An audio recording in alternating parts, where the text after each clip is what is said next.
Hey watch aficionados, I hope you're all really well, guys. I thought I'd get a video out. You know, I'm in the office today in one of the other rooms, and it's just a bit of a bouncy off room in terms of volume and sound. I've got my microphone in, but I hope it's not going to be too banging all over the place. I suspect it will be, guys, so please forgive me. It's just one of those things that I wanted to get a video out. I haven't got my camera. I have to do, if the sound quality is better, it has to be in a more dampened room, so I'll just try not to shout. So guys, what did I want to cover today? By the way, I'm wearing the SD4K. We are on an extended honeymoon. Well, actually, it's not extended yet, but we are on our honeymoon, and I'm really liking this watch. I don't know, it reminds me a lot of my pre-ceramic with obviously the new technology from the older watches. But we'll get into that a little bit more.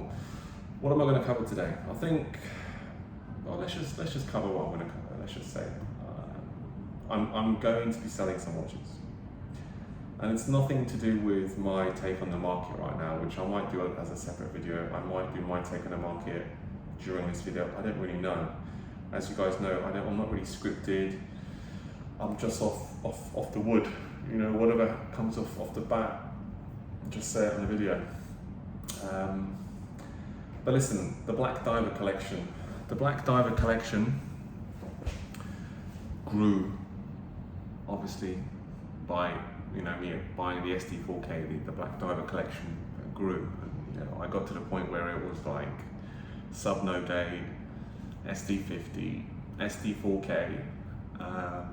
Obviously, there's the pre-ceramic sea dweller, which I'm not, let's just discount that because that's staying, the pre-ceramic sea dweller. But this watch has offered me kind of something of so much of the best of both worlds that I've let the no date go, guys. The no date has departed. It has left the building. It was sold, and I like the no date a lot, but I just like the SD4K a bit better. It's just that bit more.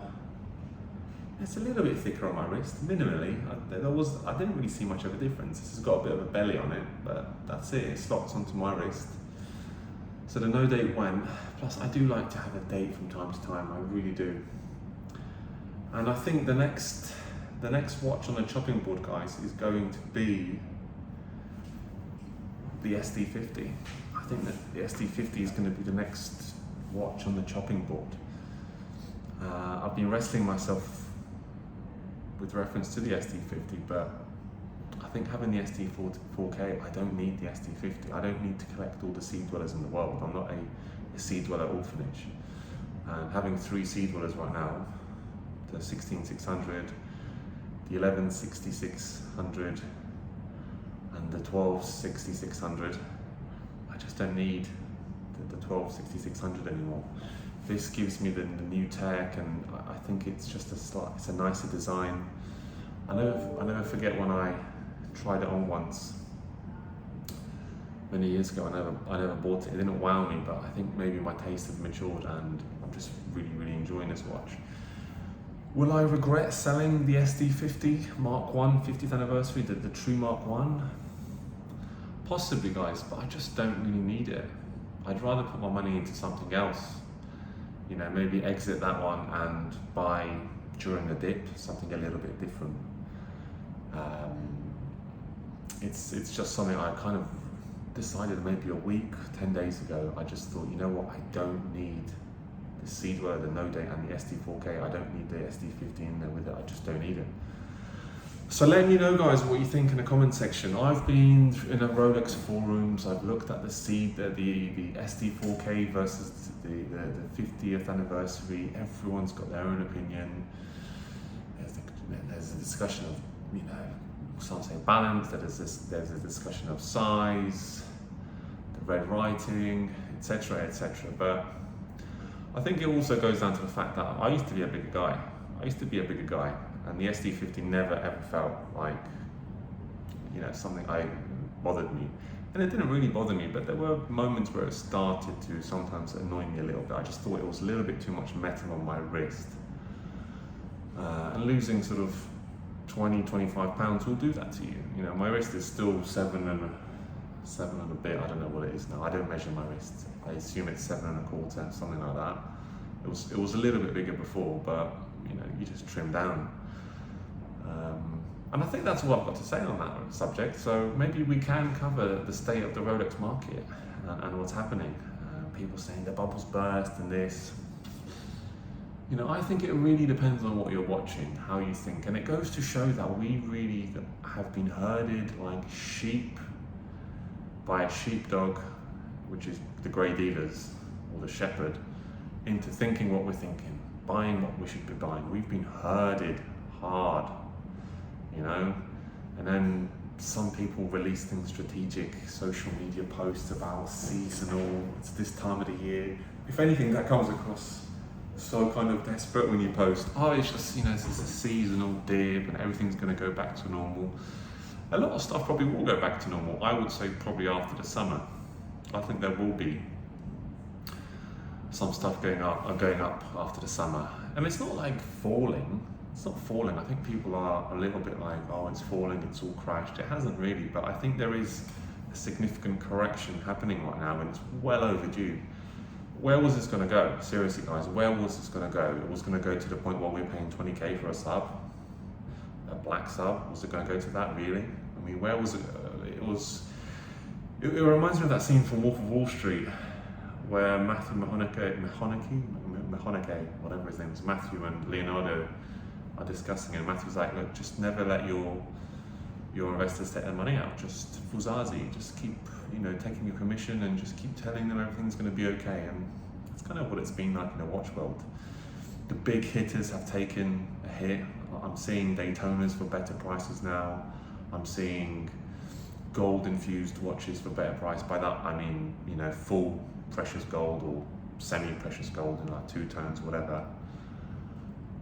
Maybe people are waking up a little bit. I think Rolex, from what I've been reading, have taken a large knock in terms of credibility from true watch enthusiasts. They've taken a bit of a knock. People really are disliking them. You know, Omega are releasing some nice stuff. It's an Omega, just releases a Seamaster without that nipple on the side on there. I can even maybe leave with that bracelet, but just get rid of that nipple on the side, taper your bracelet, I'm with you. So, you know, I don't want to speculate, but at the same time, there was something I watched the other day where a grey dealer, he was talking about how too many people are listening to overnight YouTube channels, and they're listening to the wrong people. But yet his credibility is fine because he's a grey dealer, so he should tell us what's going to happen to the market. All the grey dealers are basically on the phone or WhatsApp to each other going, listen guys, this is how we're going to herd the sheep back in. We're going to stick together, we're going to put forward a united front, we're going to get them back in. We're going to get them back into thinking what they should be thinking so that we can keep making money. Now listen, dealers are always going to make money. Doesn't matter if the market's dipping, doesn't matter if it's booming, there's always selling, there are always transactions. A dealer is part of transaction, right?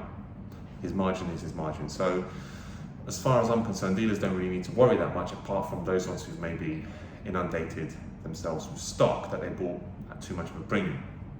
Those ones. But the dealers who know what they're doing, they will be fine because they're taking margins from transactions and stuff. A lot of them work on consignment.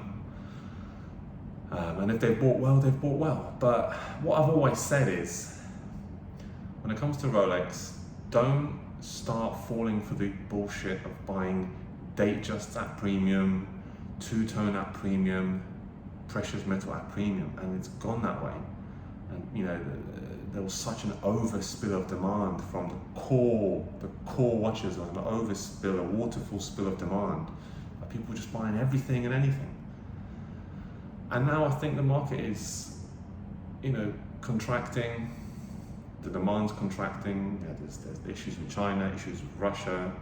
How much of that? Yeah, there is stuff that's happening, but they're spending money. If not in Russia, they're spending it everywhere else. I see it here in the Middle East. Russia are buying a lot of stuff here right now. Real estate, luxury goods. They'll buy it wherever.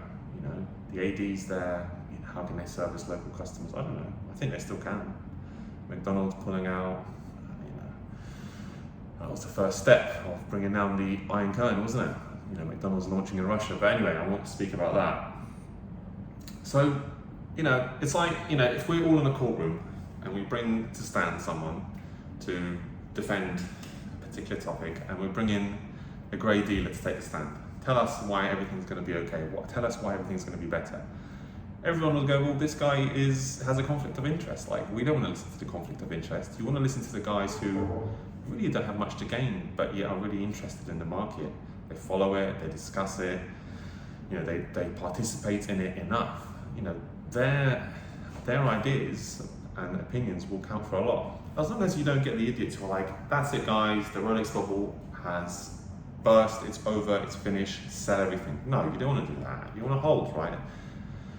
Rolex is now just a stock, You either hold hard, hold steady, or you bail it off, and then panic will set in for those around. But panic's going to set in for the guys who've smashed their credit cards on these watches and they're looking to flip.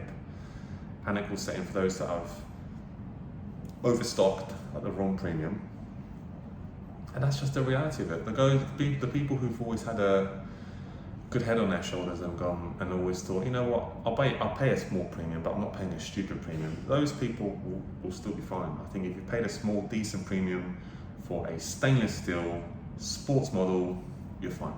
I don't think you have anything to worry about. And this is why I'm really bringing this hybrid approach or opinion to what's happening in the Rolex market. I haven't gone through everything online, just because if I go through too much online, then human nature is that I'll just be regurgitating what I've listened to. So this is coming from the heart. This is coming from me. But there are a few things I watched where just dealers were giving their opinion, and dealers was just saying how everything's going to go perfect after the summer again. And I just think, well, especially when a group of dealers start doing it, and you can see in the comment section, people are like, you have zero credibility here. Like, the conflict of interest is massive. It far outweighs your opinion, however nice it might, however well versed it might be. You're just the wrong person to listen to. So I think as long as someone has had a level head during the whole Rolex stock boom from the last years, I think there's some valuable stuff in there. I've always maintained, and this is why I've never added a gold watch or a two-tone watch. I've always done my sports steel stuff because I took a bit more of a Warren Buffett approach on it, shall I say. Slow and steady, strong market trend or strong market legacy, trustworthy, Rolex Sports, stainless steel. The other stuff that I went into, Datejusts, people even investing in two-tone Datejust and buying it at a premium, a two-tone Datejust. That's what I'm saying. There were a lot of overnight watch dealers. Every man and his dog became one, and they start thinking, I'll quickly flick this two-tone Datejust or Datejust Wimbledon dial or whatever. This stuff, man, just is that stuff for me is retail price, end of. Forget it. So just don't allow it, guys. As consumers, don't allow yourself to be pushed around. Buy the right stuff, and I think there is some stuff out there that still deserves a premium to be paid for, but just be careful kind of what you're spending that premium on. Take into account things like discontinued models, limited models, etc., etc. But things that are just readily available, I don't know. I mean, it just reminds me of the pandemic. In the beginning, we had a bit of a dip. I remember I could have bought a Batman for like £9,000. I was a day too slow and it sold, but there was a dip for like a month. But now we're in a larger dip. Like, market trends are, things are slowing down right now. The market's dipping right now. So I think people are maybe reorganising priorities as well. There's a lot of stuff going on, and Rolex has to just be looked at as a stock. But anyway, guys, I'm not going to go into it too much. I am not a financial advisor in any way, shape, or form.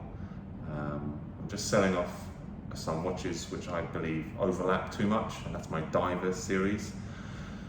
And to be honest, maybe I'll, in the next year or two, I'll probably consider getting rid of some watches in general, just because I'd rather put money elsewhere.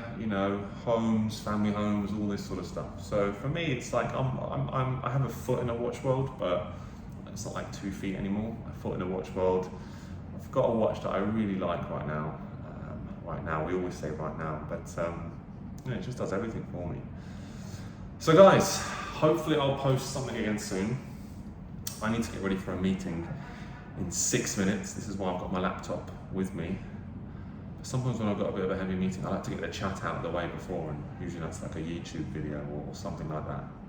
So guys, let me know your thoughts. Let me know your thoughts on me selling the No Date. Let me know your thoughts on me selling the SD50. Let me know your thoughts on me keeping the SD4K.